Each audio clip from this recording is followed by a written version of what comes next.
Howrah station থেকে ধৃত ব্যারাকপুর পুরসভার সিআইসি নওশাদ আলম।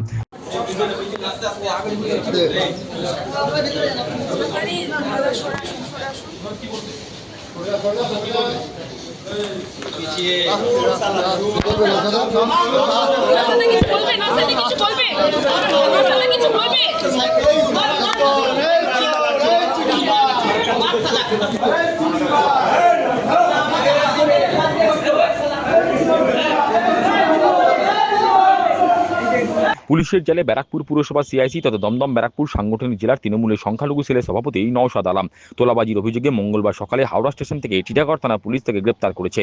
প্রসঙ্গত, রাজ্যে রাজনৈতিক পালাবদল হতেই নওশাদের বিরুদ্ধে মুখ খুলতে শুরু করেছেন এলাকার মানুষজন। তার বিরুদ্ধে তোলাবাজির একাধিক অভিযোগ রয়েছে। তদন্তের কথা জানতে পেরে কাশ্মীরে পালিয়ে গিয়েছিলেন নওশাদ আলম। পুলিশের কাছে খবর ছিল এদিন কাশ্মীর থেকে ফিরছেন তিনি।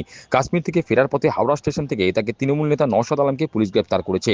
শারীরিক পরীক্ষার জন্য হাওড়া স্টেশন থেকে তাকে ব্যারাকপুর বিএন বসু মহকুমা হাসপাতালে আনা হয়। সেখান থেকে তাকে টিটাগড় থানায় নিয়ে যাওয়া হয়। প্রসঙ্গত, এদিন বিএন বসু মহকুমা হাসপাতালে ধৃতকে দেখে চোর চোর স্লোগান তোলেন স্থানীয় মানুষজন।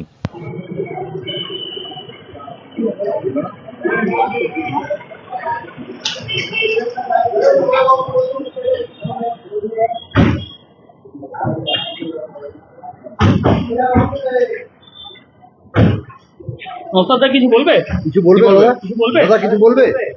কি জন্য তোমাকে ধরা হলো? কিছু বলবে? দাদা কিছু বলবে? দাদা কিছু বলবে? দাদা কিছু বলবে? লোকটা